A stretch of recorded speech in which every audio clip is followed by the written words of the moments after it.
Hello everyone, तपाईहरुलाई मेरो च्यानलमा स्वागत छ। र आज चाहिँ म एउटा सानो मेकअप भिडियो लिएर आएको छु।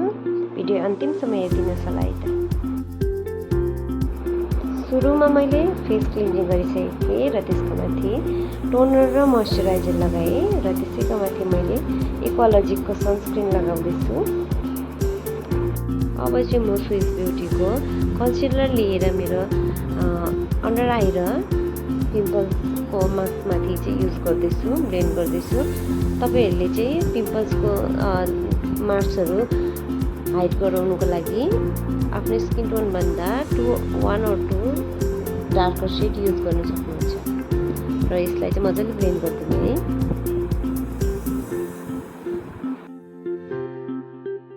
मैले मेबेलिनको फाउन्डेसन लिएर यसलाई पनि मजाले ब्लेन्ड गर्दैछु काबुकी ब्रस लिएर। काबुकी ब्रसमा तपाईको फाउन्डेसन चाहिँ राम्रो सेट हुन्छ है। त्यही भएर काबुकी ब्रसले मजाले ब्लेन्ड गरिदिदैछु मेरो घाँटीको एरियासम्म। मजाले गरिसकेर अब हेर्नुस् है त। यहाँ चाहिँ मैले ट्रान्जिसन भिडियो बनाउँछु भनेर यस्तो सङ पार्दै थिएँ हैन, तर मेरो आइडिया चाहिँ फ्लप भयो। त्यसको बाद मैले फेरि कन्सिलर आफ्नो स्किन टोन भन्दा लाइटर शेड लिएर यसलाई ब्लेन्ड गर्दैछु। अघिको जहाँ चाहिँ डार्क एरियाहरू थियो त्यसलाई पनि हाइड गर्नुको लागि। र अन्डर आई एरिया चाहिँ कालो हुन्छ नि त, त्यही भएर हामीले यसलाई पछि गएर फेरि आफ्नो स्किन टोन भन्दा लाइटर शेड लिएर यसलाई सेट गर्नुपर्छ है। सेट गरेपछि यस्तो भएको थियो र यसको माथिबाट हामीले यो सबै क्रिम हो नि त, क्रिम त बग्छ। त्यही भएर यसलाई सेट गर्नुको लागि चाहिँ हामी पाउडरको युज गर्छौँ। मैले चाहिँ यहाँ मास्कको लुज पाउडर लिएर सबैलाई सेट गरिदिएँ। त्यसको बादमा मैले यहाँ आफ्नो आइब्रोलाई सेट गर्न गइरहेछु र मैले चाहिँ यो प्याकको जुन चाहिँ आइब्रो क्रिम आउँछ हैन, त्यसले चाहिँ मैले यसलाई सेट गर्दैछु। यसलाई स्पुलीले मिलाउँदै नै यसलाई चाहिँ क्रिमले सेट गर्नुपर्छ। र मेरो खासै आइब्रो चाहिँ नभएकोले गर्दाखेरि यसलाई चाहिँ हल्का ठुलो पार्नै पर्यो है। अरूको त अलिअलि लगाउँदा पनि भइहाल्छ, तर मेरो चाहिँ छैन नि त। त्यही भएर ठुलो पार्नुको लागि अलिकति म लगाउँदैछु। र यसको बादमा यसरी हल्का स्पुलीले मिलाउँदै फेरि पेन्सिल पछाडिको त्यो एङ्गल ब्रसले मिलाउनुपर्छ फिल गर्दै है। अब चाहिँ म आई मेकअपपट्टि गएको है। म सिम्पल गर्छु र आई म्याजिकको आई स्याडो प्यालेट लिएर मैले यहाँ फर्स्टमा पाउडरले जुन चाहिँ क्रिमहरू अझै छ त्यसलाई पहिला सेट गरिहाल्दैछु। र यहाँनिर मैले चाहिँ आफ्नो आई मेकअपको लागि यो लाइट कलर पिच होइन, पिङ्कै भनौँ न होइन, पिङ्क कलर लिएर आइलिडभरि मैले एउटै कलर मात्रै गरेको, किनभने सिम्पल मेकअप लुक हो नि त। त्यही भएर एउटा कलर मात्रै युज गर्दैछु म। यस्तो देखिँदै थियो। अर्को साइडमा पनि मैले सेम कलर लिएर त्यसलाई पनि ब्लेन्ड गरिदिएँ। र साथीहरू, यो चाहिँ मेरो फर्स्ट मेकअप भिडियो होइन। मेरो भिडियो फर्स्ट भएकोले गर्दाखेरि चाहिँ मैले धेरै मिस्टेक गरेँ होला, त्यसको लागि चाहिँ क्षमा चाहन्छु। र अब चाहिँ मैले सेम कलर लिएर मैले हल्का आँखाको लोवर कर्नरमा पनि मैले त्यसलाई ब्लेन्ड गरिदिएँ। र त्यसको बादमा चाहिँ म योमा के एड अन गरौँ भनेर हेर्दै थिएँ र मैले चाहिँ यो सिमर पाएँ, रोज गोल्ड कलर भनौँ न है, त्यो कलरको सिमर लिएर मैले हल्का आफ्नो यो आइलिडमा लगाएको, अरू केही नलगाएको है। सिमरलाई चाहिँ तपाईँहरूको रिङ फिङ्गरले लगाउँदा पनि भइहाल्छ है। अब चाहिँ आइलाइनरको पालो। त्यसको बादमा मैले आइलाइनर यहाँ लगाउँदैछु है। मलाई चाहिँ आइलाइनर लगाउनु अलिक साह्रै पर्छ। एकपट्टिको मिल्छ, अर्कोपट्टिको मिल्दैन। अरूलाई पनि यस्तै हुन्छ कि के हो, कमेन्ट गर्नुहोस् ल। आई थिङ्क सबै केटीहरूको लागि नै यो लाइनर लगाउनु भनेको चाहिँ ठुलै टास्क हो। र लाइनर चाहिँ थ्याङ्क गड यतिको भए पनि भयो। मैले चाहिँ यहाँ 3-in-1 मेकअप प्यालेट युज गर्दैछु।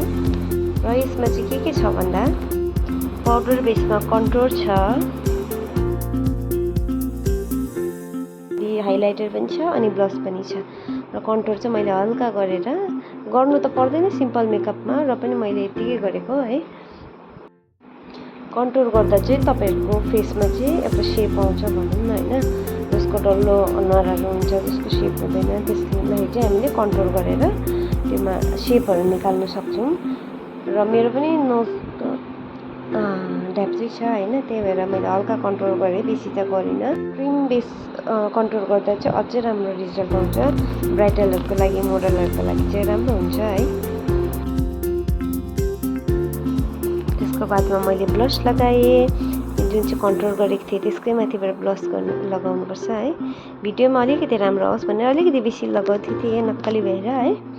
र मैले चाहिँ यो ब्लस चाहिँ सी टाइपमा लगाउँदैछु।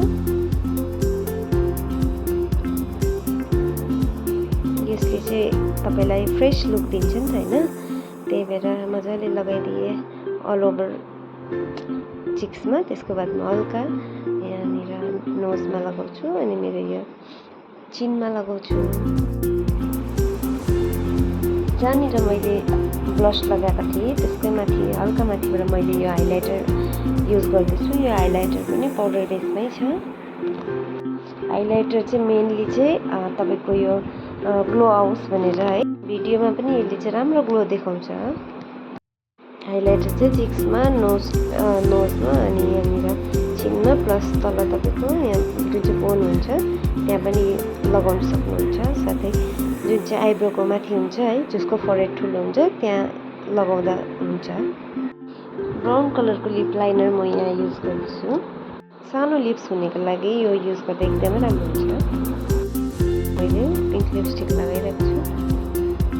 हुन त यो सिम्पल मेकअप हो, तर मैले यहाँनिर अलिकति बेसी लिपस्टिक लगाएको छु। र अब चाहिँ म हल्का कपाल सेट गर्दैछु, किनभने म नुहाएर बसेको थिएँ नि त्यस डाइरेक्ट। अनि मैले के बिर्सेँ भने त मेकअपलाई सेट गर्नु बिर्सेछु। त्यसको बादमा सेटिङ स्प्रे लगाएर इयरिङ्स पनि सिम्पल लगाउँदैछु। र यसमा चाहिँ मैले ट्रान्जिसन भिडियो पनि बनाएको थिएँ र फाइनल लुक चाहिँ यस्तो थियो है। यसमा चाहिँ मैले दुईवटा आउटफिट लाएर भिडियो बनाएको थिएँ। फर्स्ट लुक चाहिँ यस्तो टाइपको देख्दै थियो र सेकेन्ड लुक पनि तपाईँले हेर्नुहोस्, सेकेन्डमा चाहिँ यस्तो लुक थियो र आउटफिट चेन्ज गर्दै नै है कति डिफ्रेन्स देखेको। आजको लागि यति नै। र तपाईँहरूलाई भिडियो राम्रो लाग्यो भने लाइक, कमेन्ट, सेयर अनि सब्सक्राइब पनि गरिदिनु होला। Thank you for watching. Will see you in the next video.